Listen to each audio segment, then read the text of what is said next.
আপনি নির্বাচন চান না, রাজনৈতিক দল গঠন করার তো কোনো প্রয়োজন নেই। যে আগামী দিনে বাংলাদেশের মানুষ তাদের ভোট প্রয়োগ করে, তাদের প্রতিনিধি নির্বাচন করে, সংসদ গঠন করে, সরকার গঠন করে তার মালিকানা প্রয়োগ করবে ভোটের মাধ্যমে। তারা সেটা চায় না, তারা ভোট চায় না। তারা কি চায়? অশান্তি, বাংলাদেশকে অশান্ত করার জন্য চায়। ওই দিন এখন আর নাই। বাংলাদেশের মানুষ স্থিতিশীলতা চায়, বাংলাদেশের মানুষ সংযম চায়, বাংলাদেশের মানুষ সহনশীলতা চায়, বাংলাদেশের মানুষ উন্নয়ন চায়, বাংলাদেশের মানুষ তার জীবনযাপন উন্নত করার অপেক্ষায় আছে। আগামী তারেক রহমান সাহেবের নেতৃত্বে সরকারের অধীনে নতুন বাংলাদেশ গড়ার অপেক্ষায় আছে। আর যারা নির্বাচন চায় না, আমি তাদের মধ্যে একটা অনুরোধ, আপনি রাজনৈতিক দল গঠন করেছেন, আপনি নির্বাচন চান না,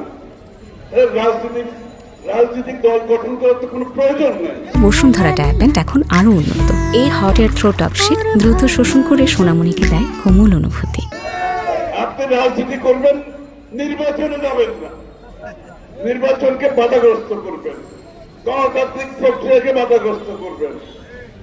তারপর তো রাজনৈতিক দল গঠন করার প্রয়োজন নাই।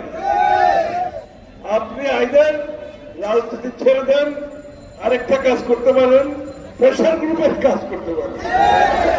প্রেশার গ্রুপ দরকার রাজনীতিবিদদের।